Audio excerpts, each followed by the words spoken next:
Hello friends, welcome to all of you in my YouTube channel पढ़ाई with PK. दोस्तों, आज के इस वीडियो में हम लोग देखेंगे कि क्लास 10 का जो मैथ का मॉडल सेट है तो उस मैथ के मॉडल सेट को यह हमारा मॉडल सेट नंबर 2 है, टर्म 2 मैथ का, जो कि आपका सब्जेक्टिव होने वाला है। तो यह टर्म 2 मैथ का है आपका मॉडल सेट नंबर 2।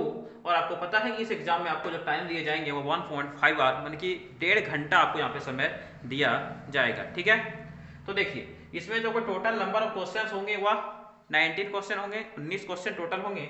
उनमें से आपको जो सॉल्व करने हैं वो 13 क्वेश्चन आपको बनाने होंगे। आपका जो क्वेश्चन नंबर 1 से लेकर 7 तक होने वाला है वह जो 5 क्वेश्चन होंगे उनमें से आपको 5 क्वेश्चन सॉल्व करने, यानी क्वेश्चन नंबर 1 से 7 तक जो सवाल है उसमें से आपको कोई भी 5 सवाल बनाने हैं और हर एक सवाल 2 नंबर का रहेगा, यानी कि यह आपका 10 नंबर। उसके बाद जो क्वेश्चन नंबर 7 से 14 तक है उसमें भी आपको 5 सवाल बनाने हैं, हर एक सवाल 3 नंबर के रहेंगे, यानी कि 15 नंबर। और क्वेश्चन नंबर जो 15 से 19 तक है तो उसमें से आपको 3 सवाल बनाने हैं, हर एक सवाल 5 नंबर के रहेंगे, यानी कि 15 नंबर के। इस तरह से आपको टोटल नंबर 40 हो गए। आपको टोटल सवाल जो बनाने हैं 13 हैं और आपको टोटल 19 सवाल दिए जाएंगे। और यह आपका एग्जाम पैटर्न है। एग्जाम में आपको जो टर्म 2 का एग्जाम होगा वो बिल्कुल इसी तरह से सारी चीज रहेंगे। आपको 1.5 घंटे टाइम दिए जाएंगे, 19 सवाल में से आपको 13 सवाल बनाने रहेंगे और टोटल नंबर आपका 40 रहेगा। तो ठीक है, तो यह हुआ आपका एग्जाम पैटर्न। तो चलिए आप देखते हैं अपना टर्म 2 का जो हमारा मॉडल सेट है उसे। लेकिन उसे देखने से पहले आप लोगों से रिक्वेस्ट है कि यदि आप अभी तक हमारे चैनल को सब्सक्राइब नहीं किए, हमारे चैनल पे नए हैं, तो चैनल को सब्सक्राइब करें, वीडियो को लाइक करें, वैसे अपने दोस्तों को जरूर शेयर करें ताकि वह भी इसका लाभ उठा सकें और अपने एग्जाम में अच्छे स्कोर मार्क्स कर सकें। तो चलिए देखते हैं अपना पहला सवाल, सवाल नंबर 1। तो इससे पहले मैं इसे यहाँ से मिटा लेता हूँ। आप चाहें तो इसे नोट कर सकते हैं, यह आपको एग्जाम में पैटर्न को समझने में हेल्प करेगा।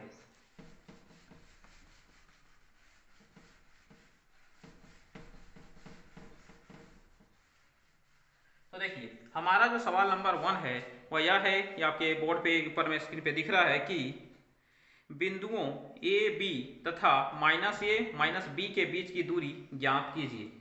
सेट 2 है मॉडल सेट का। पहला सवाल आपको दिया गया है कि आपको 2 बिंदु दिए गए हैं और आपको उन 2 बिंदुओं के बीच की दूरी ज्ञात करनी है। तो चलिए सॉल्व करते हैं। देखिए जब भी आप इस प्रकार के सवाल को बनाएं, तो उसमें एक डायग्राम जरूर बना लें। कैसे? तो देखिए हमें 2 बिंदु दी गई है, मान लीजिए कि यह हमारी 2 बिंदु है। पहली बिंदु है हमारी ए और बी, दूसरी बिंदु है -a और -b। बस हमने इतना लिख दिया। आपको सवाल ले देना है।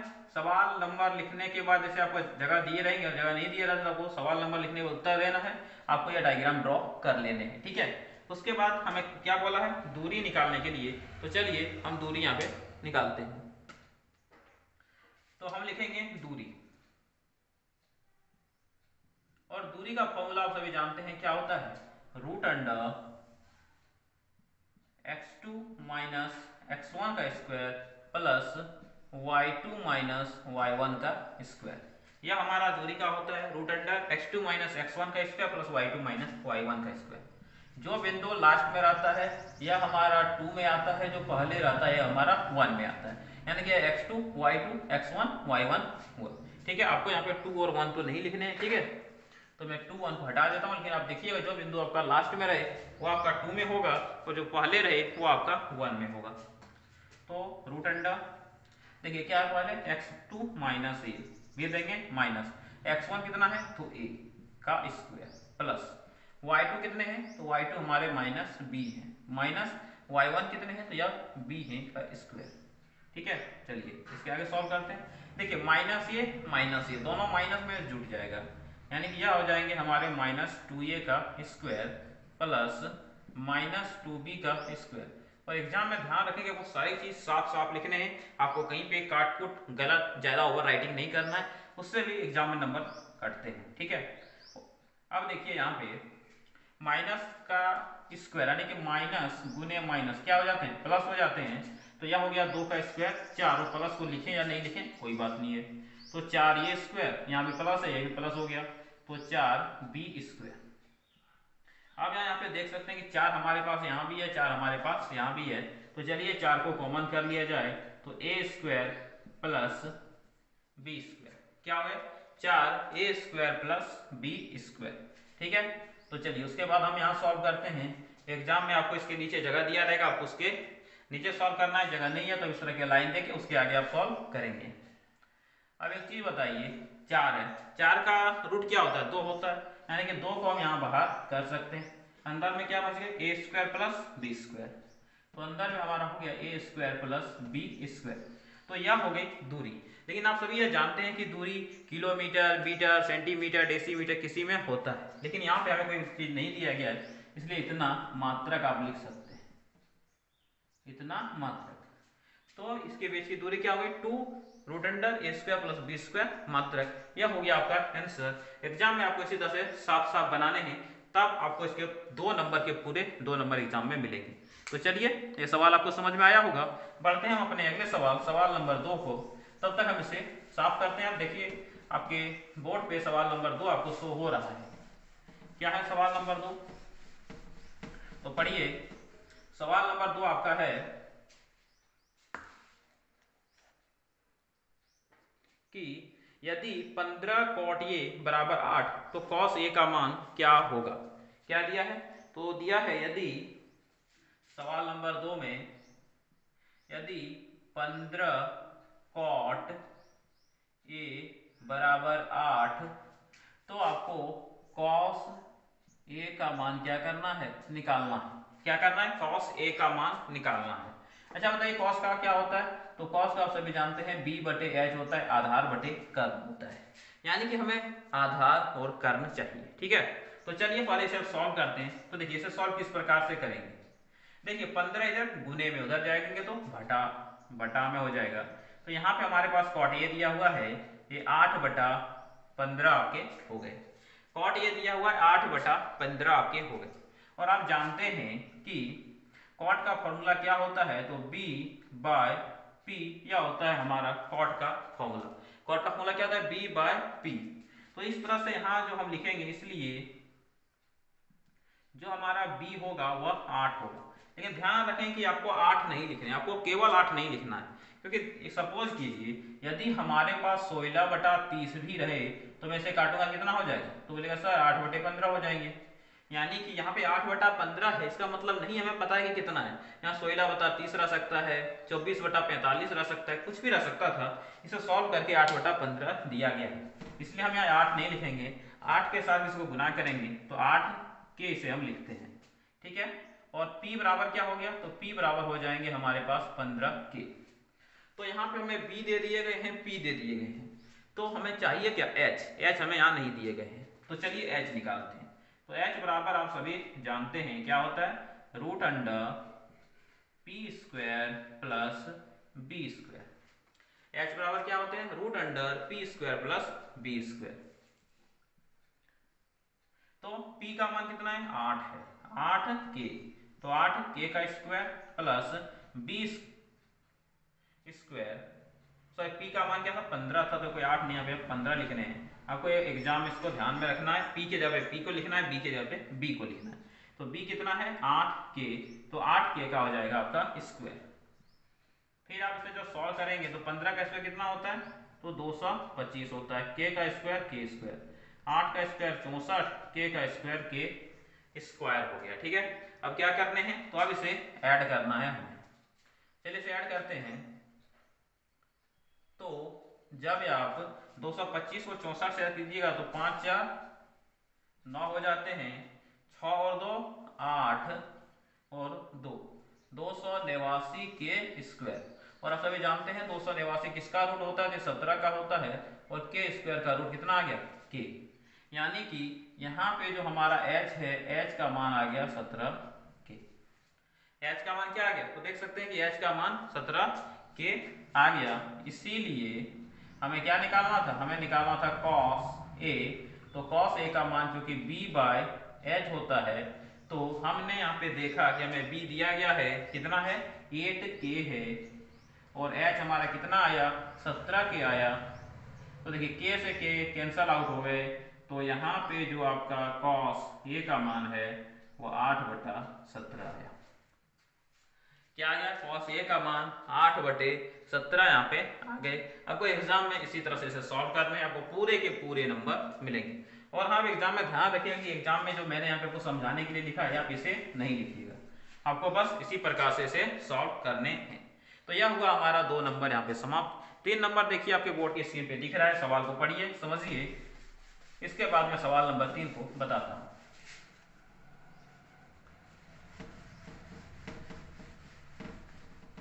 चलिए सवाल नंबर 3 क्या दिया गया है, देखिए सवाल नंबर 3 में बोला गया है कि मान ज्ञात कीजिए। आपको क्या करना है, आपको मान ज्ञात करने के लिए बोला गया। चलिए देखते हैं कि किसका मान ज्ञात करने के लिए बोला गया है। तो मान ज्ञात करना है कि कॉस क्या है कि साइन 60 डिग्री और कॉस 30 डिग्री दोनों गुना में है, प्लस साइन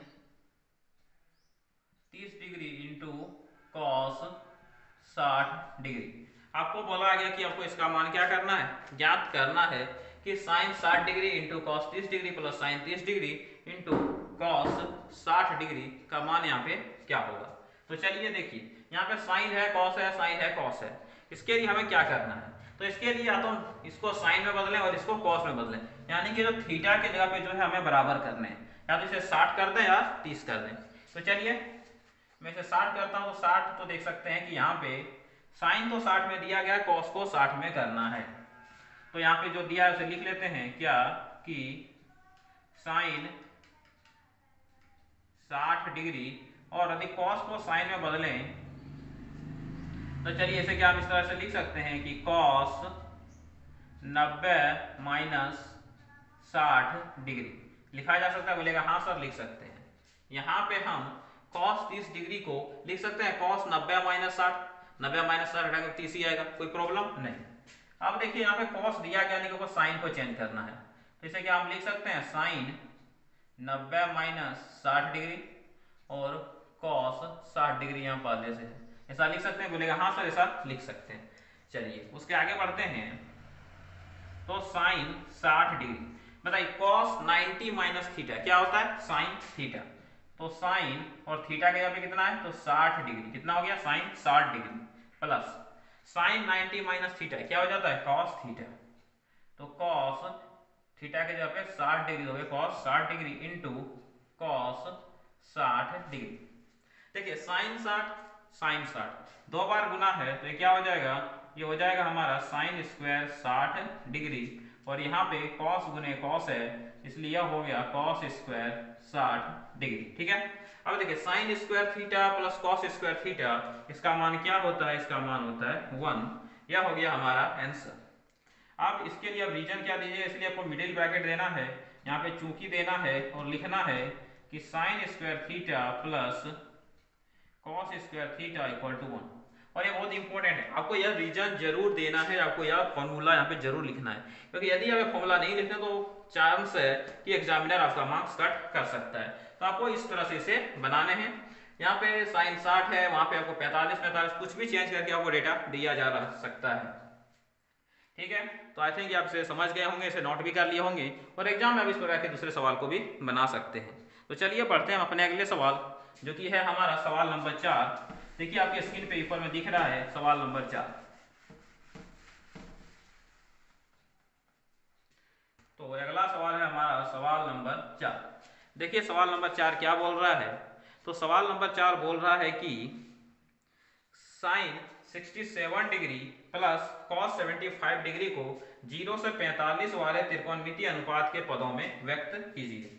ठीक है, बोला है express sine 67 degree plus cos 75 degree in term of trigonometric ratio of angle between 0 degree and 45 degree. चलिए जो दिया उसे लिख लेते हैं, साइन 67 डिग्री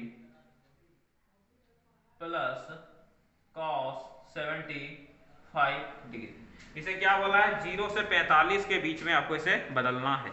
ठीक है, देखिए यह दिया है 45 के बाद 45 के बाद, तो इसे 45 में बदलना है, तो इसे हम क्या लिख सकते हैं, तो बताइए इसे क्या हम लिख सकते हैं कि साइन 90 डिग्री माइनस 23 डिग्री, 67 को 90 माइनस 23 लिख सकते हैं कि नहीं? बोलेगा हाँ सर लिख सकते हैं कि यदि 90 में 23 को घटाएंगे तो हमारे पास कितना बचेगा? 67 बचेगा।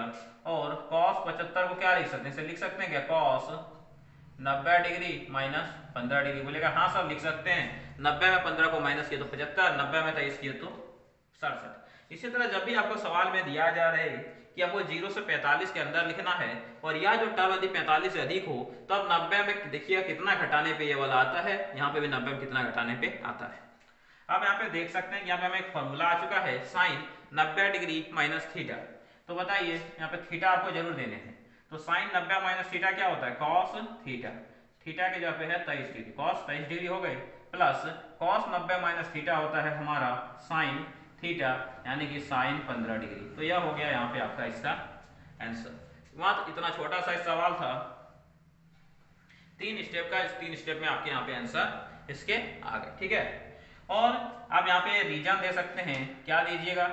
आप दीजिएगा कि साइन 90 डिग्री माइनस थीटा बराबर क्या होता है? कॉस थीटा, और कॉस 90 डिग्री माइनस थीटा बराबर होते हैं हमारे साइन थीटा।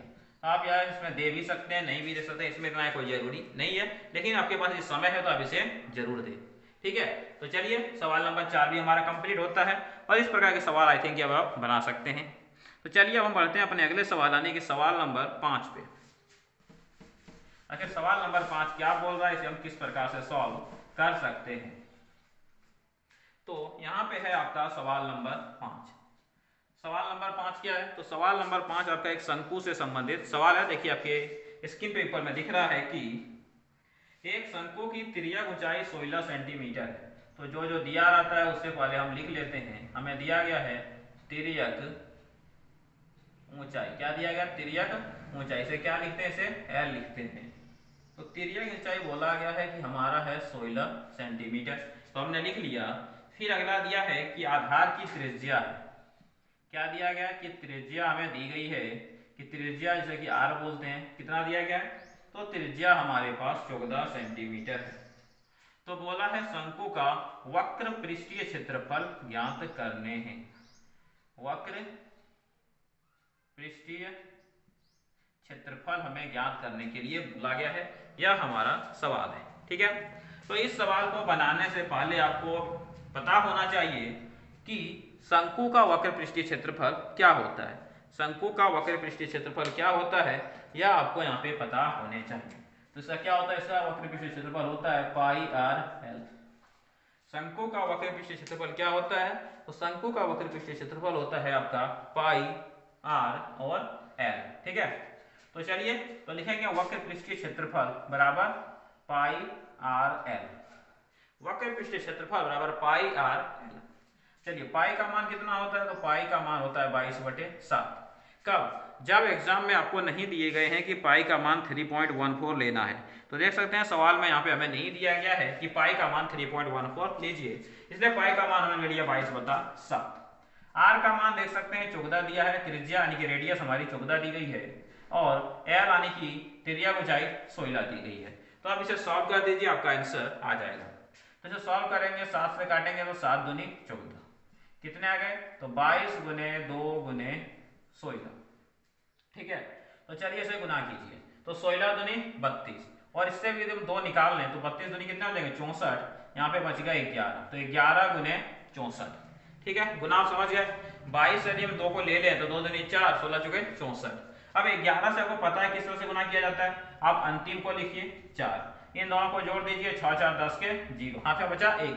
अब 6 में 1 जोड़ दीजिए 7, 704 सेंटीमीटर, और क्षेत्रफल का यूनिट होता है सेंटीमीटर स्क्वायर, तो 704 सेंटीमीटर स्क्वायर। यह हो गया आपका यहाँ पे आंसर। इसी तरह से आपको बनाने, सबसे पहले आपको जो दिया रहेगा आप उसे लिख लेना है, और नहीं तो आप उससे के आगे एक चीज भी लिख सकते हैं इसे और अच्छा करने के लिए कि दिया गया है।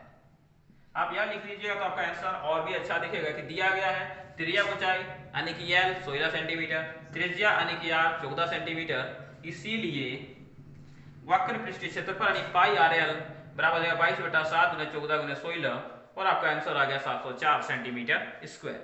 ठीक है, तो यह हो गया आपका आंसर, सवाल नंबर 5 का आंसर। चलिए अब देखते हैं सवाल नंबर 6 का आंसर, जो कि आपके स्क्रीन पे ऊपर में दिख रहा है। क्या है? तो यह सवाल आपका एक माध्य से संबंधित सवाल है। इसमें आपको माध्य निकालने के लिए बोला गया है। चलिए तो देखते हैं अपने सवाल नंबर 6 को। तो सवाल नंबर 6 का उत्तर क्या होगा? तो देखिए सवाल है कि आपको 3 संख्याएं दी गई हैं। कौन कौन सी? x माइनस ए, x और x प्लस ए।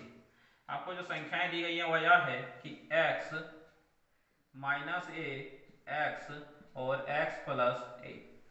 आपको यह संख्याएं दी गई हैं और आपको बोला है कि इसका माध्य आपको क्या करना है? निकालने हैं। तो चलिए इसके माध्य को हम निकालते हैं। तो क्या लिखेंगे? माध्य। माध्य बराबर क्या होता है? कुल संख्याओं का योग। तो सबसे पहले आपको फॉर्मूला लिख लेना है, कुल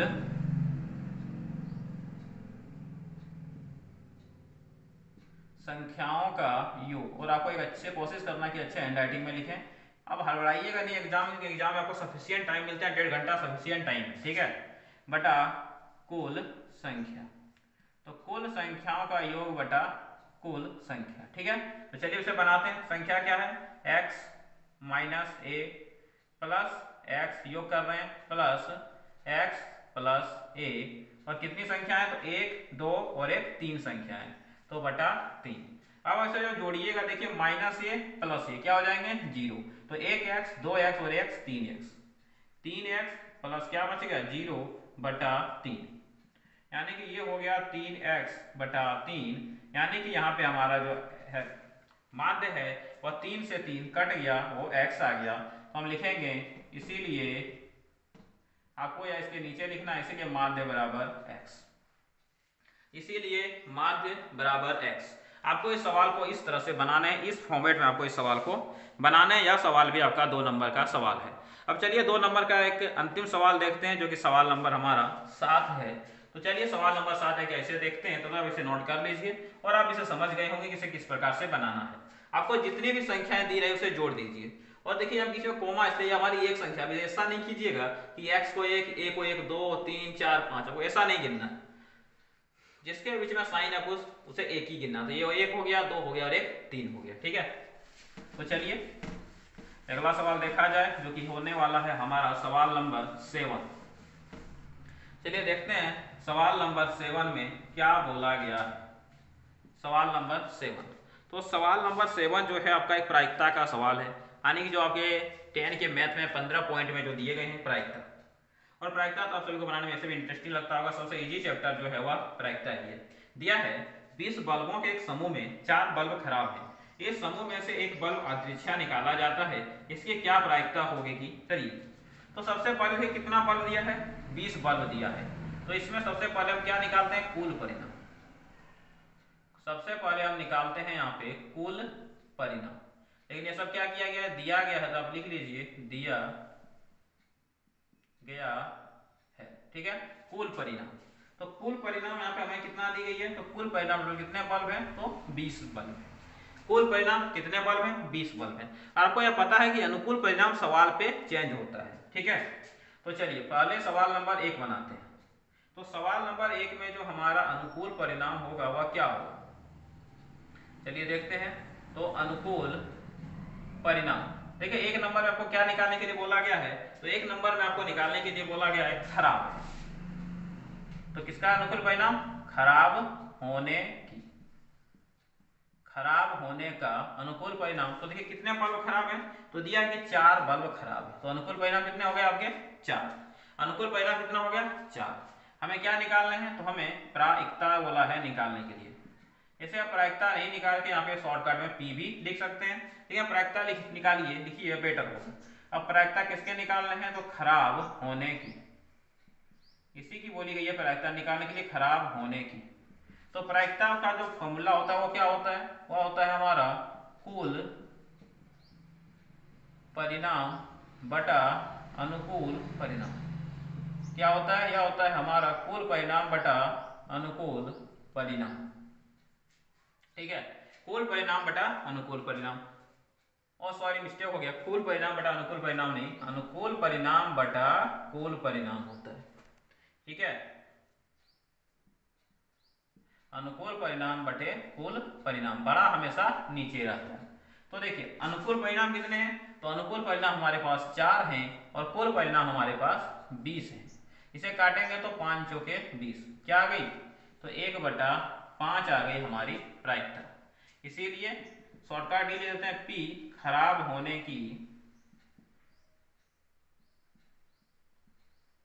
देखिए मैं स्पीड में लिखा इसलिए मेरा हैंडराइटिंग उतना अच्छा यहाँ पे बोर्ड पे नहीं हो रहा है, आपको एग्जाम में अच्छे हैंडराइटिंग से लिखना है। तो खराब होने की प्रायिकता कितनी हो गई, तो 1/5। ये हो गया आपका पहला पार्ट सवाल का, ठीक है। अब हमें दूसरा नंबर बनाना है, तो दूसरा नंबर में जो अनुकूल परिणाम होगा वह क्या होगा, तो बोलेगा सर पहले नंबर में आपने अनुकूल परिणाम लिखा जो खराब है, दूसरे नंबर में पूछा गया है जो खराब नहीं है, तो लिखेंगे अनुकूल परिणाम किसकी, खराब नहीं होने की। अनुकूल परिणाम खराब नहीं होने की, आप लोग इसे अच्छा से लिखिएगा क्योंकि मैं इधर इसको थोड़ा बड़ा में बना दिया हूँ और आपको एग्जाम में बहुत अधिक जगह मिलेंगे, आप उससे इसके नीचे बनाइए। तो देखिए 20 में आपके 4 खराब हैं, तो कितने खराब नहीं है, तो आपके 16 खराब नहीं है। तो हमें लिखना है पी यानी कि प्रायिकता किसकी, खराब नहीं होने की। आपको प्रायिकता लिखना है खराब नहीं होने की, तो क्या हो जाएगा, तो आपको पता है अनुकूल बटा कुल, तो लिखने हैं अनुकूल परिणाम बटा कुल परिणाम, ठीक है। देखिए अनुकूल परिणाम को 16 दिए गए, कुल परिणाम कितना था, कुल परिणाम में 20 दिए गए थे। इसे जब काटिएगा 4 से तो 4 4 16 और 4 पंचे 20, आने के 4/5 आ गया क्या हमारा 2 नंबर का आंसर, 1 नंबर का आंसर 1/5, ठीक है। तो आप इसे इस तरह से इसे बनाइएगा, आपको इसमें फुल में से फुल नंबर मिलेंगे। तो इस तरह से हमारा सेक्शन नंबर 1 समाप्त होता है, जिसमें कि आपके 7 सवाल थे। आपको इनमें से कोई भी 5 सवाल बनाने हैं जो आपको अच्छे से याद हो, जो आप इसे अच्छे से बना सकते हैं। तो चलिए अब हम चलते हैं अपने सेक्शन नंबर बी पर, जो कि हमारा सवाल नंबर 7 से लेकर सवाल नंबर 14 तक है, और ये आपके 3 मार्क्स के सवाल हैं, सवाल नंबर 8 से लेकर सवाल नंबर 14 तक, ठीक है। तो चलिए देखते हैं। तो 8 नंबर जो सवाल है वह देखिए आपके बोर्ड पे आपको दिख रहा है। 8 नंबर सवाल क्या है, आप इसे पढ़िए।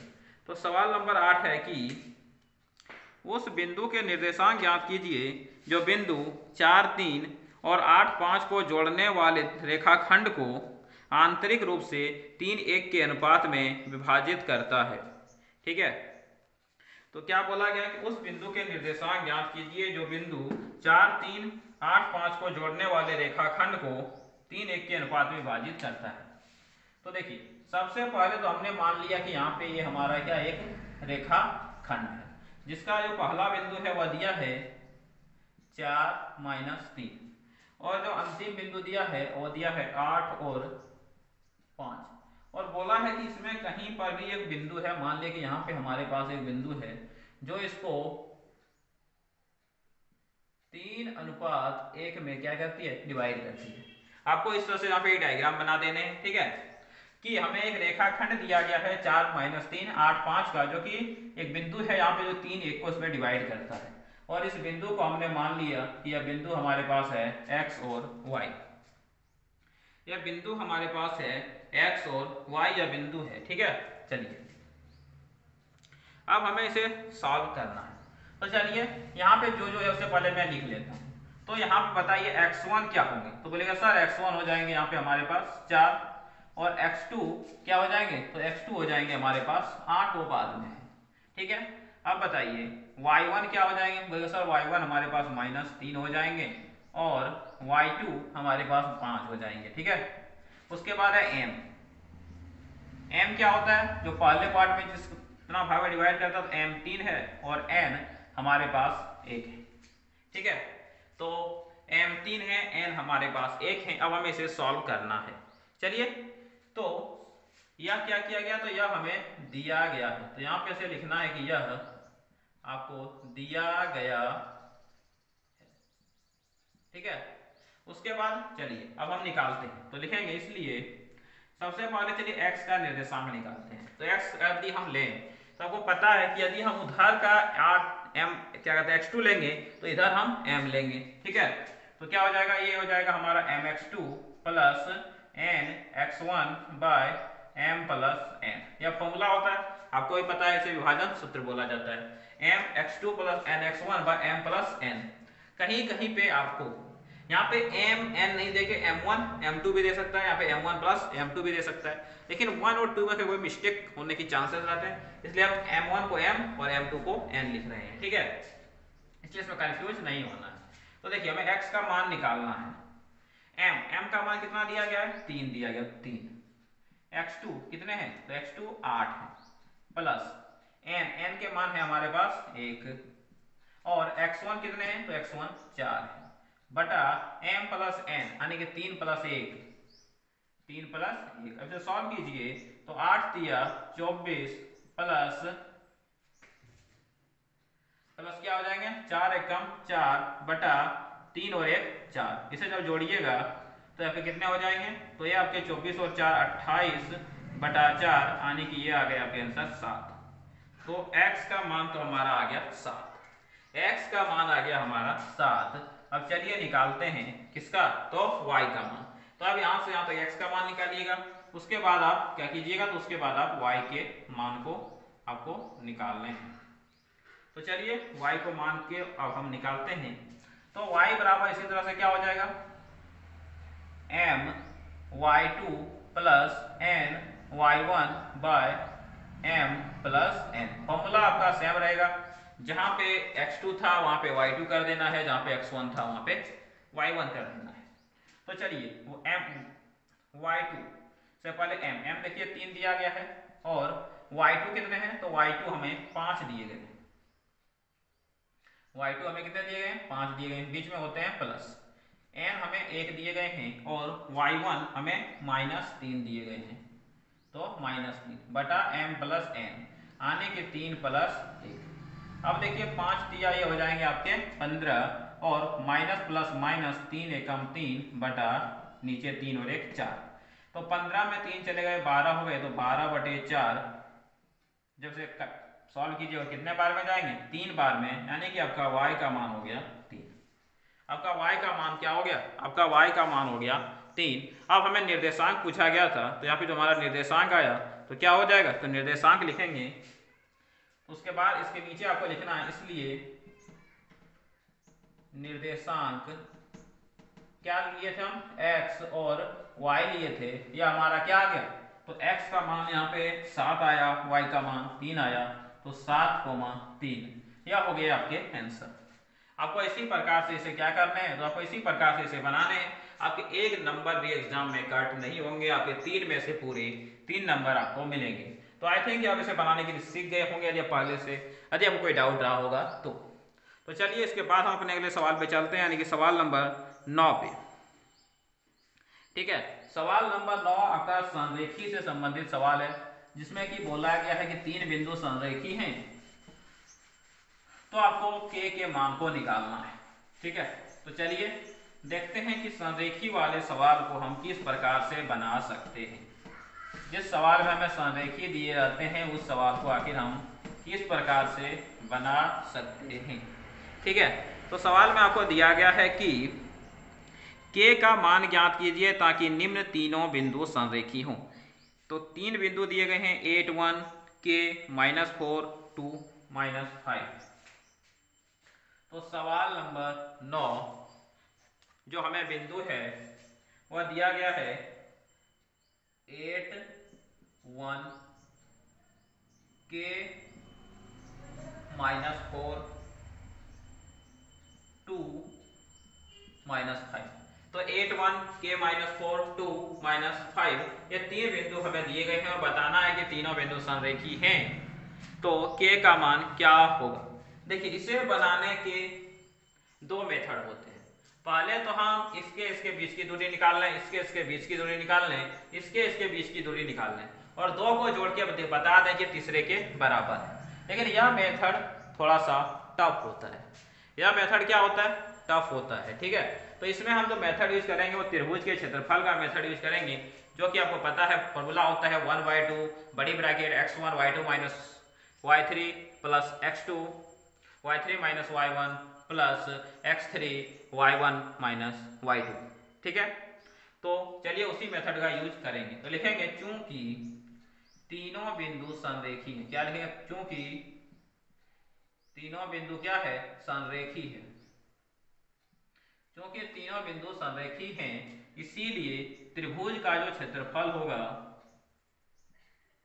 तो लिखना है, इसीलिए त्रिभुज का क्षेत्रफल आपका क्या हो जाएगा? तो इस त्रिभुज का क्षेत्रफल हो जाएगा आपका 0। तो चलिए अब त्रिभुज का क्षेत्रफल लिखते हैं। तो क्या होता है? 1/2 x1 y2 minus y3 plus x2, और यह क्या हो जाता है? तो y3 minus y1 plus x3, यह हो जाते हैं आपके y1 माइनस y2। ठीक है, इसे इस तरह से भी याद रखा जा सकता है कि 23, 31, 12। ये याद करने का तुक्का तरीका है। आप अच्छा होगा कि आप इसी तरह से इसे याद यहाँ पे रखें। ठीक है, तो 1/2 x1 y2 minus y3 x2 y3 minus y1 x3 y1 minus y2 equal to 0 हो जाएंगे। तो चलिए अब तीनों के मान यहाँ पे रख लिए जाएं। लेकिन उससे पहले आप ऊपर में आप एक काम कीजिएगा, क्योंकि जगह नहीं है इसलिए मैंने यहाँ पे नहीं किया।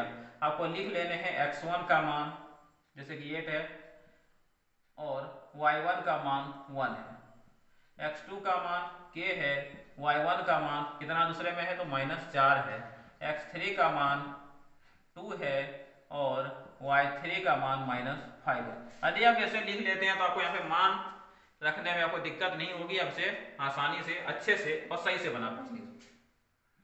तो चलिए इसके आगे बढ़ते हैं। तो देखिए 1/2 है, इसे जब उधर ले जाएं तो 0 गुने 2 हो जाएगा, और बाद बाकी ये 0 ही हो जाएगा। तो चलिए x1 का मान दिया गया है 8, y2, तो y2 के मान है -4 माइनस y3 के मान है -5, x2, तो x2 का मान आपका k है, y3 का मान -5 है, और y1 का मान 1 है, प्लस x3 का मान 2 है, y1 का मान 1 है, और y2 का मान -4 है। इधर हो गए 0 गुने 2। चलिए इसे सॉल्व कीजिए। देखिए यहाँ पे 8 गुने -4 और माइनस प्लस प्लस हो जाएंगे, माइनस माइनस प्लस हो जाएंगे। तो कितने हो गए? -4 प्लस 5। यहाँ पे k हैं, और कितने हो गए? तो -1 और -5 और -1, तो यह हो गया आपका -6 प्लस 2 है, तो 1 माइनस माइनस प्लस 4 बराबर हो गए 0 गुने 2 0। इसके आगे जब से सॉल्व करेंगे तो 8 और कितने होंगे? तो 5 और में -4 चले जाएंगे तो ये हो जाएंगे 1। यहाँ पे माइनस प्लस माइनस हो जाएगा 6 और k, और यहाँ पे आपके प्लस हैं, और 2 गुने 5 हो जाएंगे बराबर 0। कितने हो गए? 8 एकम है 8, -6k प्लस 5 दूनी 10 बराबर 0। देखिए 6k को यदि हम चलिए उसके बाद यहाँ पे सॉल्व करते हैं तो इधर कितना हो गया? तो इधर आप देख सकते हैं कि 8 और 10 18 माइनस 6k बराबर हो गए 0, यानी कि 18 और 6 के अधिक को यदि हम उधर भेज देते हो जाएगा प्लस में। इसी तरह से यदि इसको चेंज कर दें तो 6k बराबर हो गया 18, यानी कि k बराबर यहाँ पे हो गया 18/6।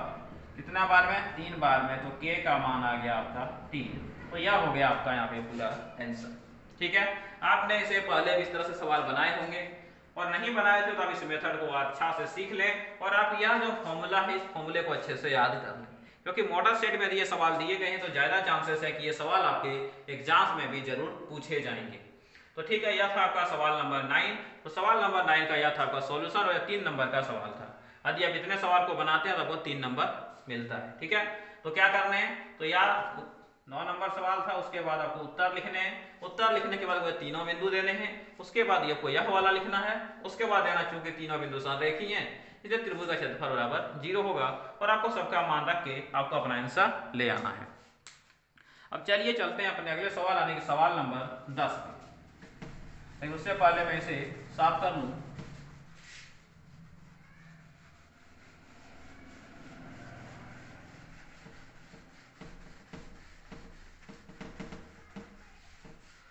तो चलिए देखते हैं सवाल नंबर 10 क्या है।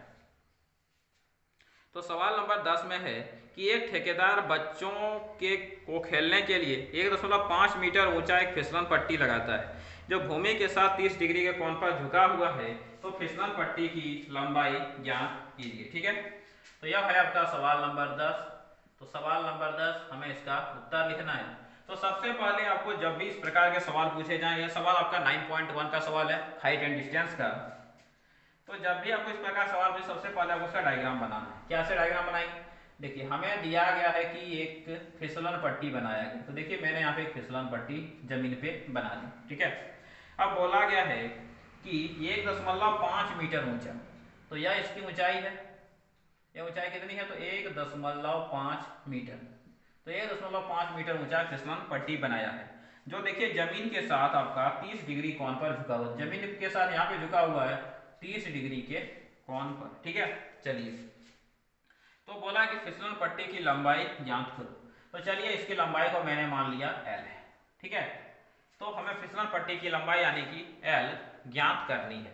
तो ऐसे सवाल में आपको 1-2 लाइन लिखने पड़ते हैं। तो चलिए, मैंने झूले को मान लिया कि ABC, तीनों बिंदु का नाम दे दिया ABC। तो क्या लिखेंगे कि माना AB एक झूला है जिसकी लंबाई 1.5 मीटर है, तथा बिंदु C पर A और B द्वारा बनाया गया कोण कितना है? 30 डिग्री है। तो हमें झूले की लंबाई ज्ञात करनी है। तो चलिए लिखते हैं। तो लिखेंगे माना AB एक क्या दिया है? फिसलन पट्टी है। झूला नहीं, हमें फिसलन पट्टी बोला गया है। तो फिसलन पट्टी है जिसकी लंबाई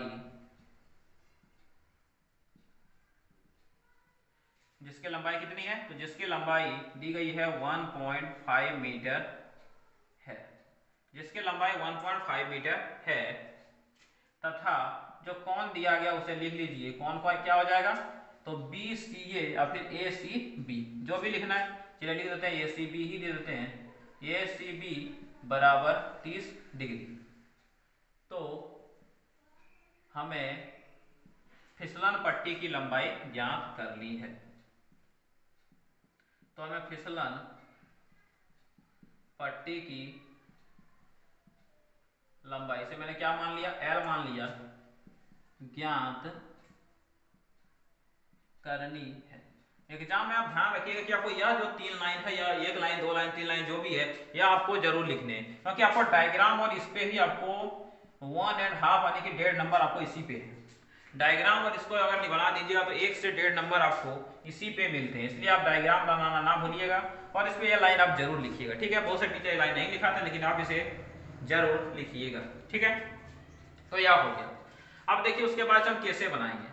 तो देखिए, हमें यहाँ पे एक त्रिभुज दिख रहा है जो कि एक समकोण त्रिभुज है। तो क्या है? ABC। तो लिखेंगे समकोण त्रिभुज ABC में। तो समकोण त्रिभुज ABC में। ठीक है, तो देखिए समकोण त्रिभुज ABC में, तो यदि ये कोण हमें दिया तो कोण के सीधा क्या होता है? P होता है, और ये तो हमेशा H होता ही है। तो हमें P और H का रिलेशन देखना है। तो हम जानते हैं कि P बटा H किसके बराबर होता है? तो साइन के बराबर होता है। P बटा H यहाँ पे किसके बराबर होता है? साइन के बराबर होता है। यानी कि यहाँ पे हमें साइन का फॉर्मूला लगाना है। क्या करना है?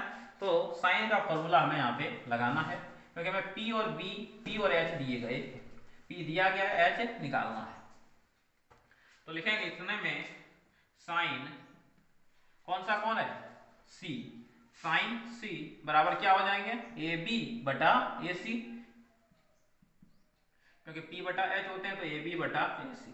साइन C का मान यानी कि C का मान है 30 डिग्री बराबर AB का मान दे दिया गया है 1.5। AC का मान हमने मान लिया है कितना है? तो AC का मान हमने L मान लिया है। अब देखिए, साइन 30 का मान कितना होता है? साइन 30 का मान होता है 1/2, 1.5 डिवाइडेड बाय L।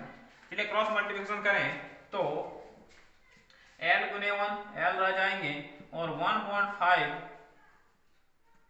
गुने क्या हो जाएंगे? 2। तो L का मान आपका कितना आ जाएगा?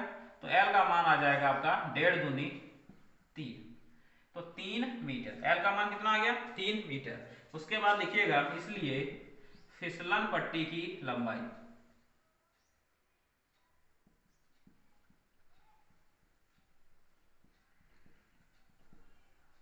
इसलिए फिसलन पट्टी की लंबाई जिसे हमने L माना था और वह हमारा आ गया 3 मीटर। ठीक है, आपको यह लिखने हैं, लेकिन आप ध्यान दीजिएगा कि जब मैं इसे लिखा थोड़ा सा मिस्टेक हो गया कि यहाँ पे हमें लंबाई नहीं दी गई है, यहाँ पे हमें ऊंचाई दी गई है, इसलिए आपको इसे ऊंचाई यहाँ पे लिखना है, लंबाई नहीं लिखना है। थोड़ा सा लिखते टाइम मिस्टेक हो गया, तो अब इस सब बातों को ध्यान में रखें और आप इसे इस प्रकार से सॉल्व करें। ठीक है, तो यह आपका 10 नंबर का सवाल है, जो कि जिसमें आपको 3 नंबर दिए जाएंगे और आपको इस तरह से बनाना है, डायग्राम बनाना है, उसमें से इसे लिखना है और उसके बाद आपको इस कैलकुलेशन को करना है। यदि आप इन दोनों को नहीं बनाते, आपको 1.5 नंबर एग्जाम में काट लिया जाएगा। तो चलिए अगले सवाल पे बढ़े, सवाल नंबर 11।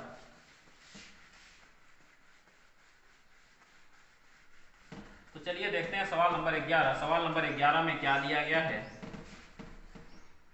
तो सवाल नंबर 11 में आपको दिए गए हैं कि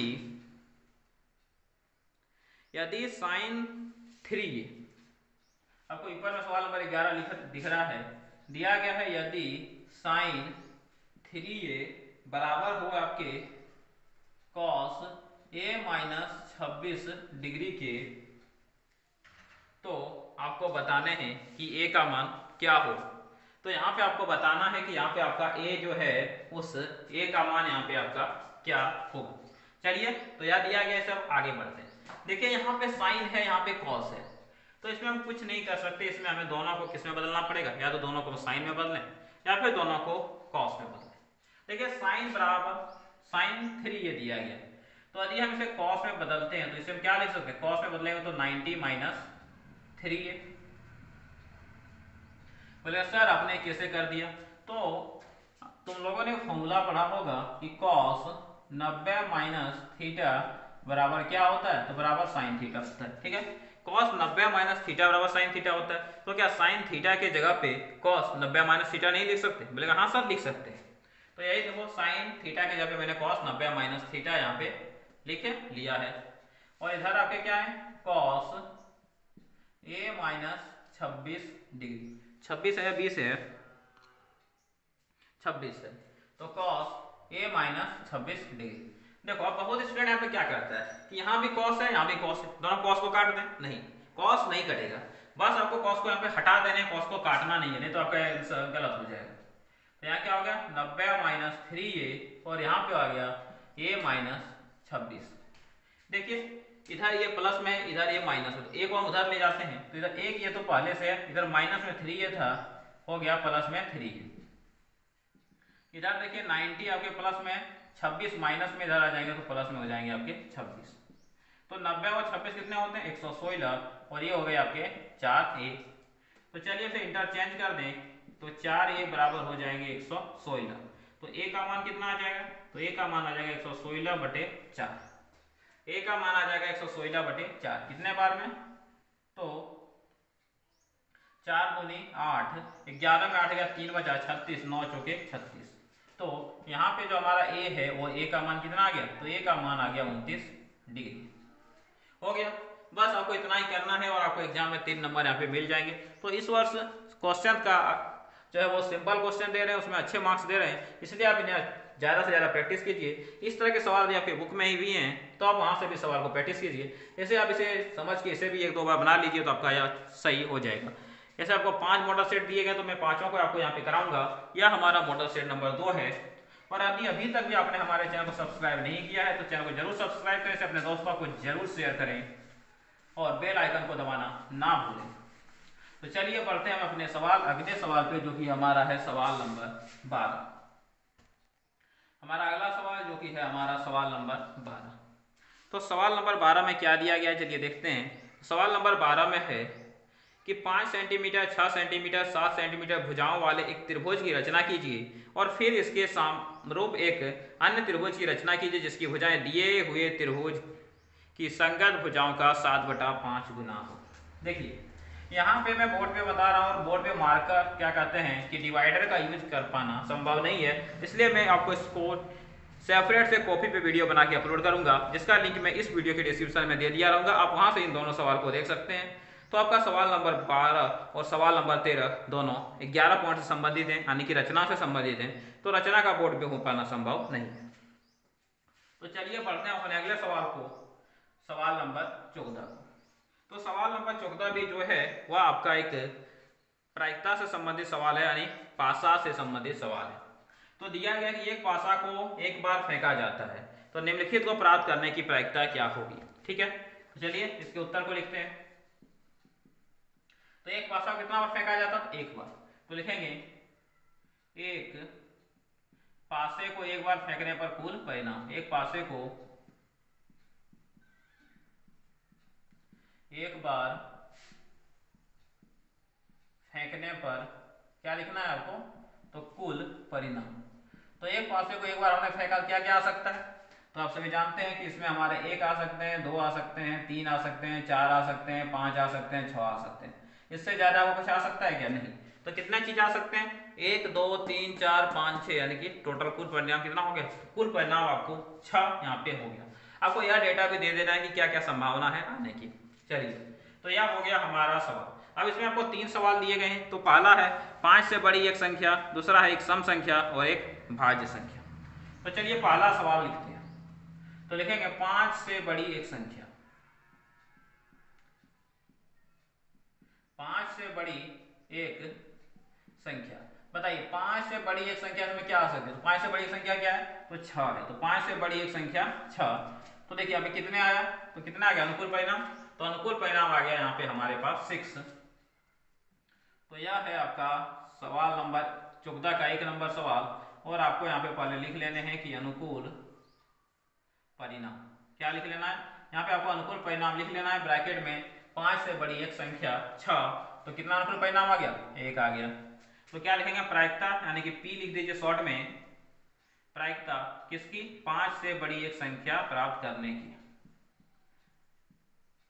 5 से बड़ी एक संख्या। ठीक है, तो देखिए 5 से बड़ी संख्या कितनी आ सकती है? एक ही आ सकती है। तो क्या लिखेंगे? अनुकूल परिणाम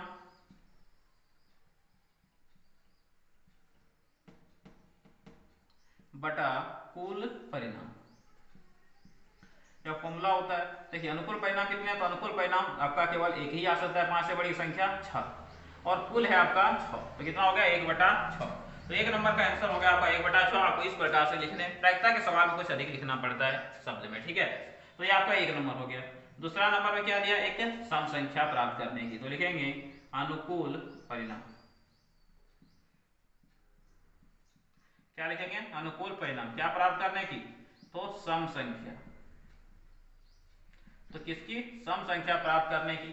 तो बताइए सम संख्या क्या क्या आ सकते हैं? तो 2 आ सकता है, 4 आ सकता है, 6 आ सकता है, और कुछ आ सकता है क्या? नहीं। तो कितनी संख्या? तो 1, 2, 3 संख्या। तो अनुकूल परिणाम सम संख्या प्राप्त करने की 2, 4, 6। तो कितने आ गए? 3 आ गए। अब क्या निकालेंगे? P, यानी कि प्रायिकता किसकी? सम संख्या की। तो सम संख्या की प्रायिकता क्या हो जाएगा? अनुकूल परिणाम बटा कुल परिणाम। अनुकूल परिणाम बटा कुल परिणाम। ठीक है, तो देखिए अनुकूल परिणाम के कितने हैं? तो अनुकूल परिणाम आपके 3 हैं और कुल परिणाम आपके यहाँ पे 6 हैं। इसे कैट कीजिएगा तो 1/2 आ गया। तो 1 नंबर का आंसर 1/6, 2 नंबर का आंसर 1/2 हो गया यहाँ पे आपका। चलिए 3 नंबर सवाल में इधर बना देता हूँ क्योंकि उधर अब जगह नहीं बचा है। आपको एग्जाम में काफी जगह रहेंगी, आप उसके नीचे भी इन सवालों को बना सकते हैं। ठीक है, तो चलिए सवाल नंबर 3 देखते हैं। तो सवाल नंबर 3 में जो अनुकूल परिणाम हो, वैसे मैं इसे शॉर्ट में लिख रहा हूं, आपको इसे शॉर्ट में नहीं लिखना है। तो अनुकूल परिणाम किसकी? तो अनुकूल परिणाम बोला गया है आपको एक अभाज्य संख्या की, नहीं एक भाज्य संख्या। तो लिखेंगे एक भाज्य संख्या प्राप्त करने के लिए अनुकूल परिणाम। तो बताइए एक भाज्य संख्या क्या क्या आ सकती है?